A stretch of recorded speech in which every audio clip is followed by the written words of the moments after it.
I want to see that baby. I should shut up. If we don't get a special popcorn bucket for this movie, I will riot in the streets. You know who we didn't see? B2 Emo. B2 Emo. He's not Brat. And you know what? He doesn't look that good. She just reads him. Yeah. The library is open in the Senate. The library is open.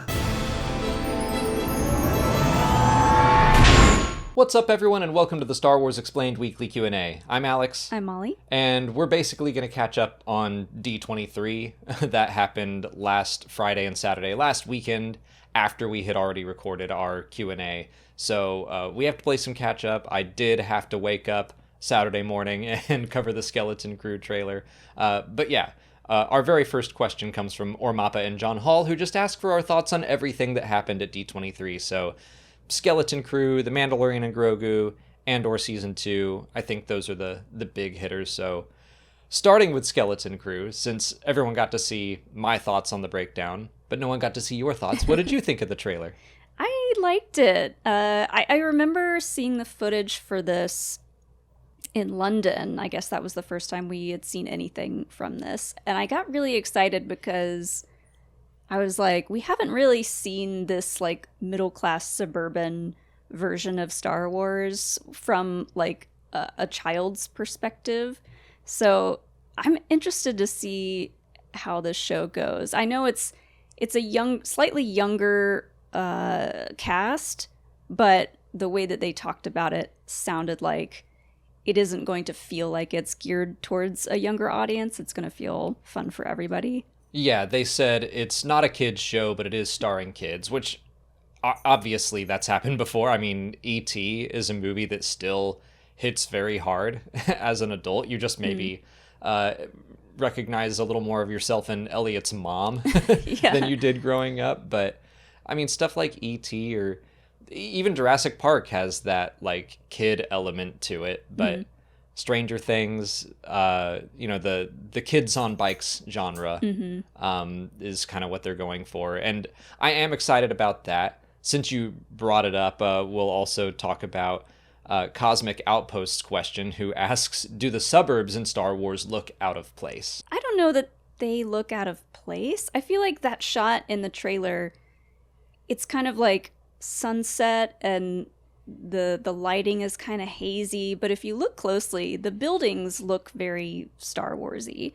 It's just, I think, seeing the road with sidewalks and the Ithorian out walking its pet, it might have looked a little too normal at first, but at a second glance, I was like, okay, this does look like Star Wars. I think it's something that's going to take some getting used to for me, because it does look a lot like just kind of a future Earth, which Star Wars hasn't really had that aesthetic. But, there's so many different planets in Star Wars, and I said this in my breakdown, but we're used to seeing either the very rich in the core worlds, like Coruscant is just New York City, or we're way out in the Outer Rim on the frontier where it's more like settlements. So we haven't really seen this kind of middle ground. I think that I will get used to it. I also don't think we're going to spend a ton of time here. Probably the first episode, and then they're going to get whisked away. But it was interesting that the footage we saw in London, I do remember seeing some of the suburbs, and it didn't really jump out at me then, but it did more in this trailer. I feel like we saw a little bit more from the parents. Yes. I wanted to bring that up. So side of the story. Great job. We saw I think the parents, a couple of the kids' parents, like at work or something. Right. I can't remember. So I don't hold me to this, but the teacher in this trailer might be Wim's mother. I feel like she is one of the parents, or maybe it was just someone who was concerned for the kids' safety as their teacher. But yes, I remember having that kind of like Elliot's mom perspective from E.T., where it's not just about the kids are lost, it's also we're their parents and we're very scared. And it gave off a vibe in London of like, no one's helping us look for our kids. Yeah. I don't know why, but I feel like they worked for the New Republic or something. It seemed like they had mid-management jobs in the government or something. It reminds me of Ferris Bueller a little bit, just cutting back and forth in Ferris Bueller, where we kind of get to see a little bit of the mom and the dad's jobs. It gave me a little bit of that vibe, but yeah, we didn't really see that in this new trailer. Right. It was basically all from the kids' perspective. We saw a couple aliens and droids, and then Jude Law's Jod doesn't show up until the end. What's his name? Jod. What's his full name? Jod Nanawood. Jod Nanawood. Although, interestingly... Nanawood. Yeah, that's also something else that I'm like, that'll take some getting used to. Like, that's weird even for Star Wars. Who picked that name? Right. Well, Jude Law did an interview, and the interviewer asked about Jod, and he was like, yeah, that's Jod, or that's one of his names, which is interesting. That maybe that's not his true name, or maybe he meant, yeah, it's Jod is part of his full name of Jod Nanawood. He's got like a shoebox full of passports in his closet. Yeah, maybe. Which, okay, now that we're talking about Jod, DigiPin and Tater Tot both asked, is Jod from Skeleton Crew an Order 66 survivor? And I want to just branch that out into, is he a Jedi at all? What do we think of him based off of one shot and like 2 seconds of footage? I don't think he's a Jedi. I don't either. He gives me more vibes of, what's his name from Obi-Wan? Yeah, Haja. I compared him to Haja in my breakdown as well, potentially. But just based off of what Jude Law has said about the character, he sounds like he's describing a fast talker, someone more like Han Solo, like a con man than anything else. And I do really like that they focused on Wim in this trailer, and he's looking at storybooks with pictures of Jedi, and they find this buried maybe pirate ship in the woods, and he's like, I bet it's a lost Jedi temple. And then he sees this person who can maybe use the Force, maybe it's magnets or some trickery, and he's like, oh my gosh, a Jedi. So I get the sense that Wim really wants to be in a Jedi story, and he keeps seeing Jedi things everywhere, which I do think is adorable. Yeah. And I like that it could potentially fit Jod's character. Or do you think he's Force sensitive? No. Okay, so you think he's like using magnets and fishing line to get that key, or... Yes, or I think he might have a friend who is Force sensitive. Okay. And is doing all the work. That'd be kind of funny. Making it look like it's him. Yeah, tiny little Anzellan hiding under his coat, Force-sensitive Anzellan. The little owl character. Sure. I want that character to be Force-sensitive, and I want the owl character to be, like, working with him. They're a team. Probably your biggest reaction in the trailer was seeing the little Archimedes owl man. It's so cute! Yeah. I do like the creature designs that we've seen a lot, like we've seen a cantina and stuff. Sorry, before we get too far away from Jod, I'm going to go with he is Force sensitive. I don't think he was a former Jedi. He may have been like, it's been like 30 years, so maybe he was a Padawan that escaped or something. But I like the idea that he's a Force sensitive person that had to lay low still because it's dangerous for Force sensitive people.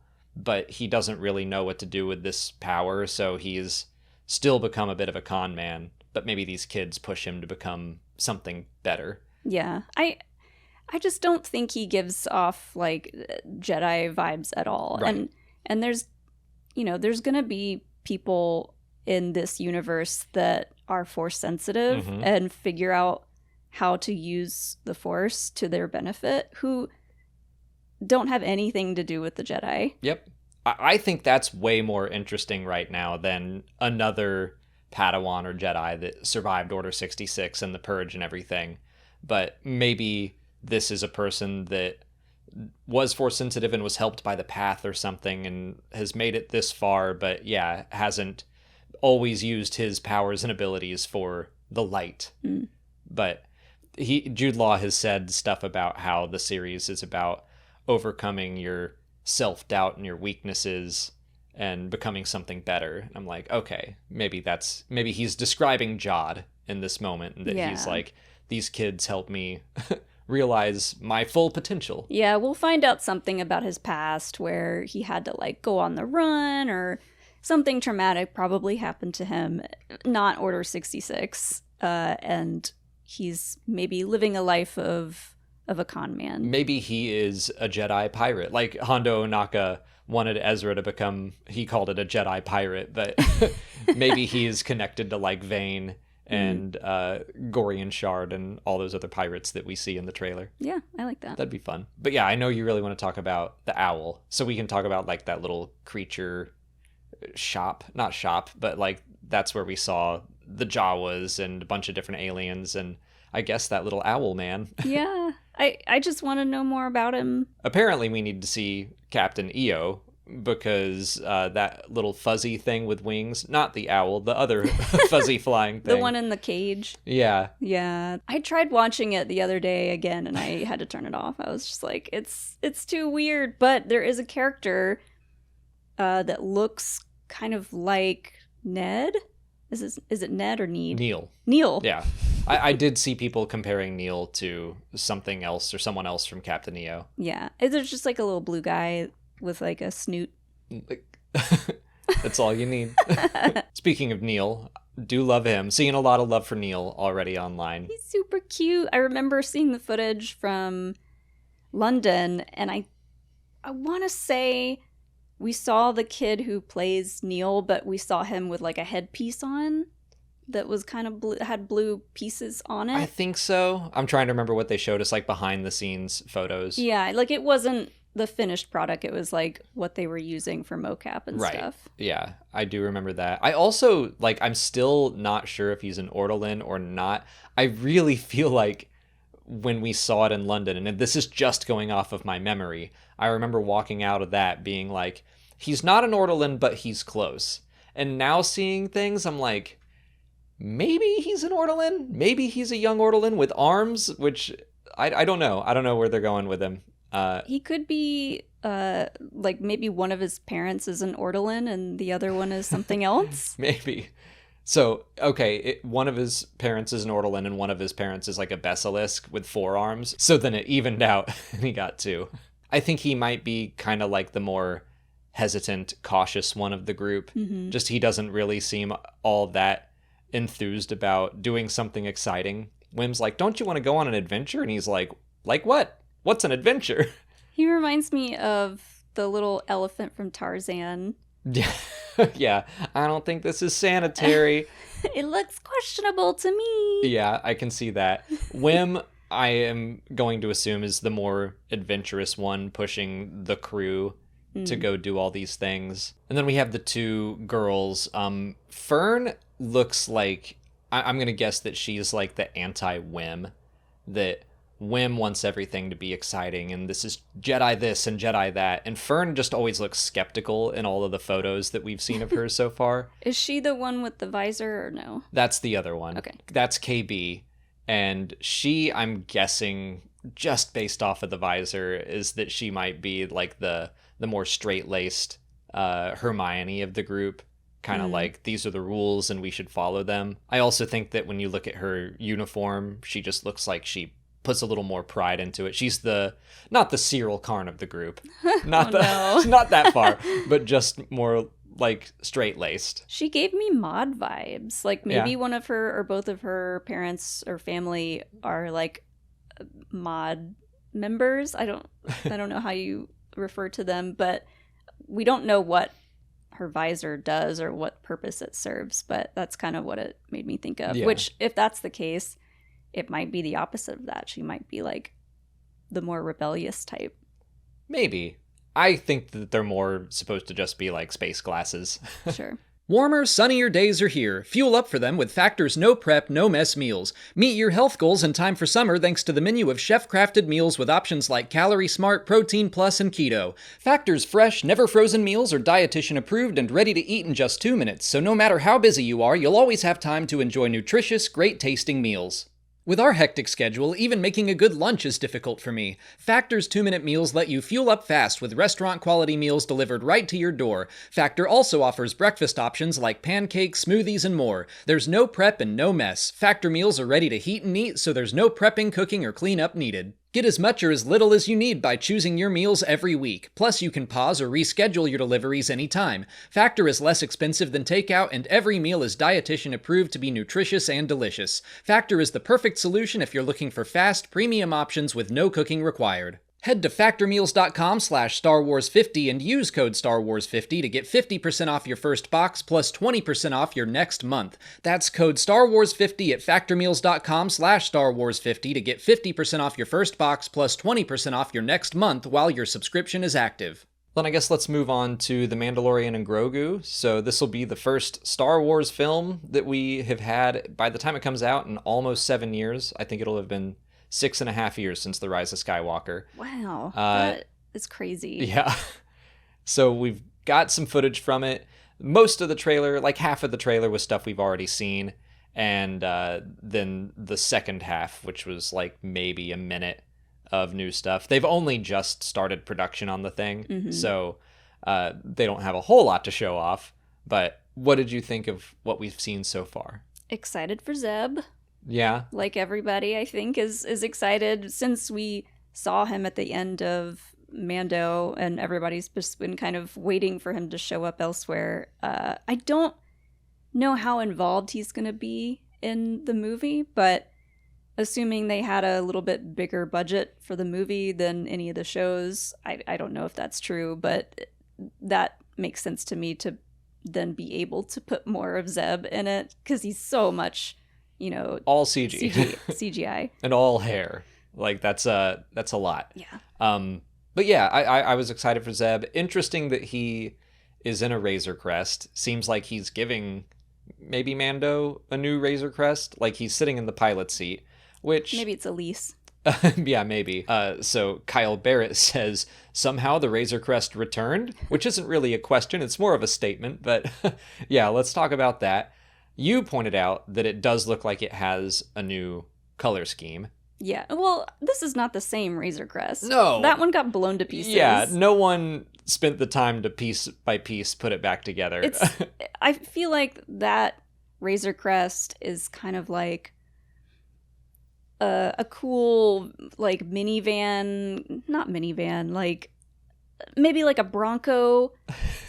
I'm trying to compare it to a car. Like a Bronco that was cool and now maybe isn't the safest. I don't know. It has more space than the N1, so True. It makes sense to bring it back. But with the paint job, it looked like it had some yellow, some white, some red. I was like, maybe this is a New Republic ship or Zeb's Razor Crest, and maybe it's not going to be Din's. I think that maybe Carson Teva had a hand in this, since he saw the Razor Crest, and now Mando and Grogu are going to work alongside the New Republic.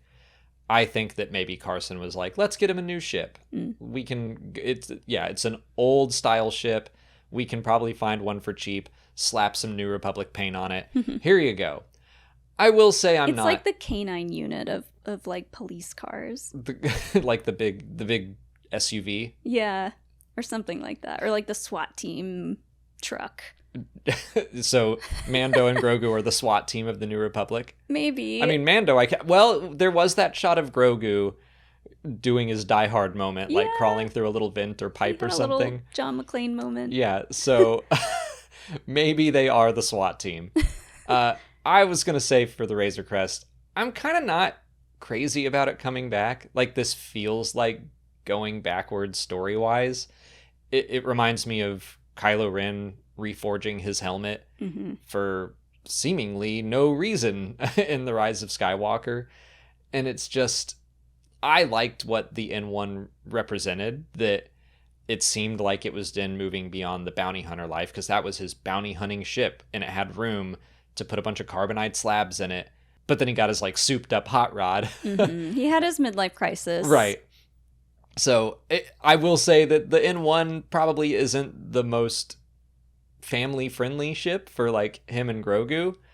Grogu needs some more room. So like it does make some sense that Din would be like, this is more sensible for me and my son to have a Razor Crest again. They need to go out on their adventures, and Grogu needs to go out and have his experiences. But, you know, Din's gonna be a soccer mom one day, and Right. he's gonna have to fly around Grogu and all of his friends and all of the equipment, and you need more room. Do you think he's going to take Grogu to like one of those youth soccer teams where it's like they have to be 5 years old to enter? And he's like, well, he's 50, so here you go. I don't know how good he would be at soccer, though, because we barely ever see his little feet. He was amazing at that like animal croquet game that we saw him play with Lizzo. That's true. Well, he was using the Force to help her cheat. I know. I mean, I'm just saying he could cheat. He could be an amazing goalie. He's just standing there like using the Force like, nope, Nope. Can't get past me. You have to distract him with a frog. Yeah, throw some food at him. But yeah, the Razor Crest, something about it coming back just feels like, okay, like blowing it up in season 2 didn't mean that much. Yeah. But it makes it feel a little less special, but it's hard to think that there would only be one Razor Crest oh, for left sure. out in the galaxy. So I can see, like you said, if Carson Teva knew that he really loved that ship, and if they are giving him a new ship, it made sense that Carson maybe sought out another Razor Crest. I could see it being a nice gift. It's just kind of like, you know, there are other YT-1300s than the Millennium Falcon, and if the Millennium Falcon blew up and then one movie later we got, oh, we just bought a new YT-1300, I'd be like, that's not the same. No. So we didn't have as much of a connection to the Razor Crest, and, you know, it didn't even have a name. We just called it the Razor Crest. Yeah. So maybe Din will treat this one more like a home. Plus, new paint job, new toys. Right. I really liked the shot of the mouse droid that was kind of going through, I guess it was all Din's carnage. It's just... It looked like it had a little GoPro on it. Yeah, and we saw a snowtrooper go down, and Din's like down the hall fighting more of them, and the mouse droid's just trying to make it out alive or something. I thought that was a cool, exciting shot. Nice to change the perspective up a little bit like that. And then the last big thing, I guess, was the shot of Din and Grogu on the AT-RT running into the AT-ATs, which... Yeah. You know, some people will throw out this as a criticism that Mando and Grogu, or the Mandalorian in general, is like, you know, dumping your action figures out and playing with them. And I do get that vibe from this moment of just, I got an AT-RT from my Clone Wars action figures, and then I have this Boba Fett knockoff over here, and I'm going to put him on there, and I'm going to put this little Yoda figure. Like, it does give that off, but I think that that's fun. I mean, we're getting, you know, very serious stories in the form of Andor, which is not like dumping your action figures out unless you're like, I'm going to take my action figures and this Mon Mothma figure is going to go through some trauma. So I think that it's kind of nice to also have this like just very fun side of Star Wars. Yeah, it is definitely playing off of everyone's nostalgia for The Empire Strikes Back. It's on a snowy planet, there's AT-ATs, but with the addition of like a slightly newer design, the AT-RT, and then having them in one of those is kind of fun. I think it'll be fun for people to experience a scene like that in theaters. Hopefully it you know, really has the same impact that, you know, maybe seeing Empire Strikes Back did back then. Like, you're like, wow, that looks awesome. Yeah, I am still a little interested. I mean, I think I'm going to have fun watching this movie. It does still, part of me feel like, is this big enough to be the first Star Wars movie back in over 6 years? I don't think I'm going to care about that a year after it's been released. Yeah. So that's not something I'm super worried about, but I do wonder if this is just going to be an extended episode of The Mandalorian, or if it is going to feel like this is a full, complete movie style story. I mean, some of our favorite movies that have come out from other franchises, I guess Marvel is the best example, have been like sort of smaller movies. The like really big scale Marvel or DC movies have kind of been like, okay, we get it, you know. Like, I mean, I think the Avengers movies are the stuff that I prefer to rewatch over. I like Ant-Man, but I don't know if I'm going to go back and revisit them as much. I guess I'm thinking of stuff like Shang-Chi. That's true. I really like Shang-Chi. Like something that's a little bit different, not as much of a galactic scale problem. Because we deal with power creep in franchises so badly now that it's kind of nice to have something a little bit smaller. And I hate to put that kind of pressure on Mando and Grogu for them to, make their big return in theaters be like big enough to bring in all the Star Wars fans to the theater. And like, I guess I'm hopeful that this isn't all we're gonna see of like Grogu's adventures. Like the end of season 3 is basically like, okay, Din has officially adopted Grogu, and then the armorer is like, now you have to take him on adventures. And I was like, perfect. That sounds like a great season of television where every episode is a new adventure. So I don't want this to be Din and Grogu's excellent adventure. Sure. Their one and only. I want a bogus journey as well. I want them to keep on getting to go on adventures. So hopefully there is a Mandalorian season 4 at some point, and maybe this is what just kicks it all off. We're going to start out Mando season 4, and Grogu's going to have all of his merit badges. Yeah, like, I don't want to skip all those adventures. I can't decide if they're going to show us more of Grogu's adventures or not, because I feel like the older audience would be like, okay, come on, like, let's get past this. Let's get back to the fighting and the villains and all that stuff. Like, there is a way to kind of combine that into, like, Din's story for season 4, but I don't know. They might...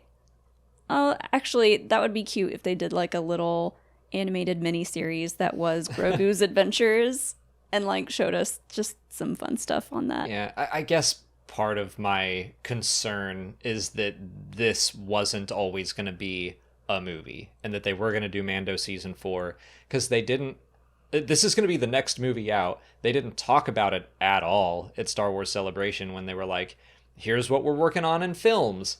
And so then to all of a sudden announce, actually, we're doing a Mandalorian and Grogu movie. Like, oh, okay. That just seems like a really big pivot away from what may have originally meant to be a season of television. Yeah, it feels like the snack that they're giving us so that we don't starve to death. Like, they want to really make sure that any new Star Wars movies are really well done, I think. And I'm all for giving them time to do that. But in the meantime, I think they were kind of like, we need something to hold people over in the meantime. What is the biggest thing that people are loving right now for Star Wars? And it's Mando and Grogu. I mean, I do think it'll be an interesting experiment of being able to make a Star Wars movie that looks good. I expect it'll have a smaller budget. I think that they'll be able to pull that off, and so the risk won't be as great because just the box office in general has been all over the place lately.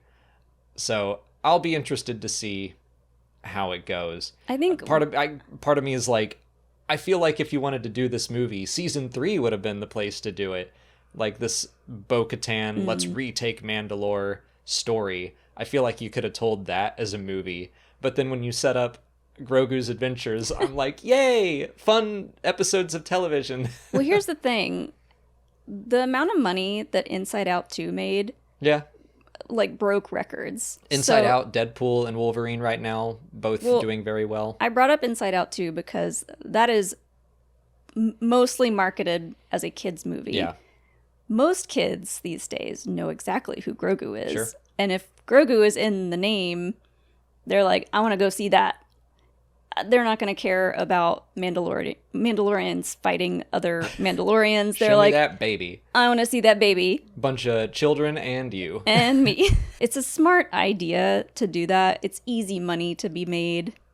I do think, especially if they are able to keep that budget low, that this could bring in a lot of money. Yeah. So, yeah, I'm interested in the experiment. Obviously, I'm going to go see the movie. Yeah. And I'm probably going to have a lot of fun with it. Like, season 3 wasn't my favorite thing, but it still gave us stuff like Keller and Beck. And I really loved episode 7 of season 3. So I'm still into The Mandalorian. Yeah. I hate to call it a cash grab, but I do think that's what it is. But, like, for people like me and other fans of The Mandalorian and fans of Grogu, it's gonna work. Like, I'm gonna go to the theater and I'm gonna see it, and I'm most likely going to really, really enjoy it, but it does feel like a cash grab. Yeah, it feels like, yeah, kind of like you said, a snack along the way of, we know that things are going to culminate in Dave Filoni's film, and that, like, the Mandoverse is going to build to that. So it seems kind of strange to have this, like, oh, also there's a movie here that may or may not, like, I don't think it's going to be the end of the Mandalorian story. No. It's kind of like a movie ending a series feels appropriate, like Firefly and Serenity. Not that that was their plan. It was just like, let's finish this story.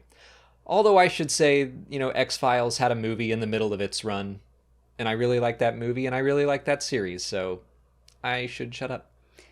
I'm trying to think of another movie to compare this to where it started as a show and then we get a movie and then we get more show. And The X-Files is all I can think of. There's probably a ton of cartoons that have done it. Yeah, you're probably right. I guess it makes sense. Yeah, Dragon Ball Z has countless movies now that I think about it. I guess it makes sense for stuff that kids want to see, easy to access from home, watching TV shows, and then the kids are going to be like, take me to see this movie, Mom and Dad. Buy me popcorn. Buy me this special popcorn bucket. If we don't get a special popcorn bucket for this movie, I will riot in the streets. Do you think it'll be like the pram that pops Maybe. open? You shovel popcorn out Something of that? or the Mando helmet would be an easy I mean, one. we can just bring one of those. Popcorn, please. But I think it'll be right side up and there'll be like a hole in the back of it where you eat popcorn. In the back of his head? People ate popcorn out of Wolverine's mouth. I know, but that was a special case. Pouring Din's popcorn brain into my mouth is not... I don't know. I don't know. The pram, I guess, would be... I mean, Grogu's got to be in it, though. You have to eat the popcorn to find him. He's in there somewhere. At the very bottom. I could see it being the pram, and then Grogu's, like, in the very front, and then the popcorn is, like, towards the back / middle of it. We'll get something, I'm sure. We'll figure it out. The last bit of footage we're going to talk about is Andor Season 2, which was more of like a behind-the-scenes look than a full-on trailer. Just here's what we've been working on, and it's coming out next year. And that looked great. Yeah. It looked like there were a lot of shots of what seemed like different rebellions and different locations. So it made me kind of think like, oh, what if we're getting something like the last episode with Ferrix, but we're getting a bunch of episodes like that. That would be, I mean, they say it's a much bigger scale, everything's bigger, so it would make sense if we did see several little rebellions. I think that does make a lot of sense, with Luthen's plan being to basically incite more and more uprisings, and we jump a year every 3 episodes, and then we see some new big scale revolution happening. Yeah. I think, this is my theory right now, but one of them I'm going to guess is the Gorman Massacre, which is something that's been in Legends for a long time. In Star Wars Rebels, we saw that it was kind of the last straw for Mon Mothma that caused her to publicly denounce the Emperor and go on the run and officially form a rebel alliance. So I think it makes sense to see that on screen. And they already mentioned it in season 1. Like, Yeah. they talked about Gormans starving and the Empire is really messing with them. So I'm like, we are going to build to that, I think. That's a no-brainer. It just makes sense. Right. And for it to then lead into what we see of Mon Mothma in Rebels, and then when we see her in Rogue One, she's like fully transitioned to working with the rebellion. So I think that's probably right. I think that's cool. We also got to see Orson Krennic. Officially, he is back, which I think there were maybe rumors or someone dropped that. I forget who said. I think it was one of the directors, maybe. Okay. They said that they were excited to work with people like Forrest Whitaker and Ben Mendelsohn, and everyone was like, ooh. Yeah, that wasn't a huge surprise, but it was nice to hear it and be like, okay, Krennic might be in this. And then they were like, yeah, whatever, he's in it, sure. The cape is back. Yeah, which, yeah, I thought he was such a good villain in Rogue One. Diego Luna has talked about how Andor season 2 and the whole series is going to make Rogue One a different movie, just having all this context surrounding it. And I'm like, hell yes, including Krennic, yes. Which then makes me wonder if, we'll see more of Tarkin or what's going on there. But I'm thrilled to have Krennic back. I'm excited for this guy. And K2SO. another no-brainer that they kind of danced around. I think Tony Gilroy, after Andor season 1 wrapped up, someone was like, are we going to see K2SO in season 2? And he's like, well, it would be kind of silly if we didn't do that. We have to see K2 and Andor bond a little bit. We are going to keep getting the 1-year gaps, right? Yeah. Within the episodes. So we might not get to see much of their bonding depending on which episode K2 shows up in, but I'm super excited to have him back on the show. So the last arc is going to be leading into Rogue One. So that'll be 0 BBY. Then we'll have 1 BBY. 2 BBY should be the Gorman Massacre. And then 3 BBY, I think, would be the last arc. So that would be 4 3-episode arcs. Anyway, all that to say that I think K2SO will probably come in halfway-ish through the series. We'll see how they met, and then he'll be hopefully in the final arc as well. Yeah. And we can get a sense of their bond. So how we met, how we bonded should all be in there. Yeah. You know who we didn't see? B2 Emo. B2 Emo. I'm sure he'll be around. Where is he? We didn't see B2 Emo. We barely saw Brasso. I think we saw him riding a speeder bike. So I don't think that crew is going to just disappear. We know that B2 Emo left with Brasso, left with Bix. So he'll be fine. You say that with like a tear in your eye. He'll be fine. He'll be Nothing fine. bad will happen to him ever. It's fine. It's fine. It's fine. It's fine. Unfortunately, there isn't a ton to really talk about. I mean, there's more Forrest Whitaker. Someone talked about maybe seeing Roken's ship from Obi-Wan Kenobi, which it could be just the same type of ship, or maybe Roken is going to be in this, which I think would be fun.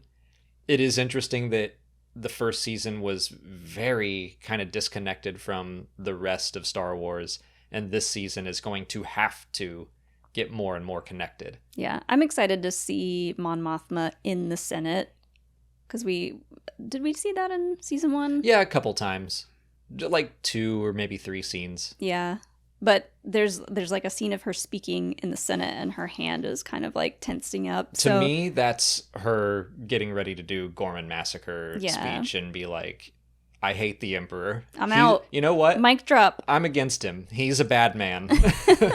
Hopefully it's more eloquent than that. He's not Brat. And you know what? He doesn't look that good. He really doesn't. I don't know what happened to him, but he wrinkly. She just reads him. Yeah. The library is open in the Senate. The library is open. One thought I remember having is just that I'm so sad we're not getting 5 seasons of this show. Like, I get it. I totally get it. It was a really hard project for Tony Gilroy and Diego Luna to tackle, and it took so long just to get the first season done, and they're like, there's no way we can do 5 years of this for their own sanity, and I fully understand and respect that. But man, I really wish we could have had 5 full seasons of this. This show is a hard one to sell toys for. Yeah. The kids aren't going up to their parents like, buy me these Andor toys. You know, I don't think the kids are caring much about Andor, but that's fine because there's plenty of adults like us out there to buy all the Andor toys. We have their one Lego set that they made for Andor, the corporate fascist lander. which was a choice. I imagine Lego looking around, watching season 1, like, what do we make out of this? We can't make the prison play set, can we? I don't think we should do that. The Ferrex funeral march.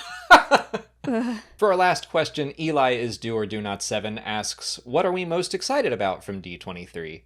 And I'm just going to stick with Andor. We've been talking about it, but I loved Andor season 1, and I'm so excited to see how season 2 wraps it all up.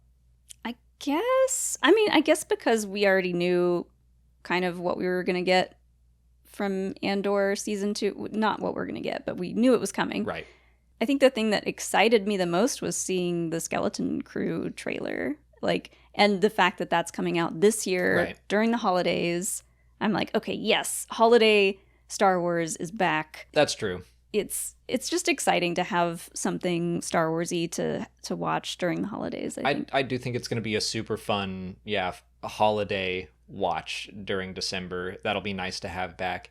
I enjoyed the trailer. I think it'll be a lot of fun, but I'm finding it hard to compete with Andor in my heart. Plus, after coming off of The Acolyte, which was pretty, serious, and a lot of brand new stuff, but a very intense show, Skeleton Crew is feels a little bit like the opposite of that, where you're like, this is fun and exciting and kids going on a pirate adventure. I do think that there's a lot to be said for that Star Wars can kind of bounce between some very serious and heavy, murder mystery story, and then be like, let's all have some fun for a little bit, and then we'll go back to Andor and it'll be very intense and scary. It's like that scene from Parks and Rec, the Halloween episode, where it's like there's gonna be murder and candy. Yeah. And it's that for all of the Star Wars shows that we've been getting. That's all the time we have for questions today. If you want to leave a question for next week's video, just put it in the comments below or sign up for Patreon to join our weekly Q&A discussion. If you haven't already, please like this video, subscribe to the channel. Follow us on Twitter, Instagram, TikTok, and Threads. And as always, thanks for watching, and may the Force be with you.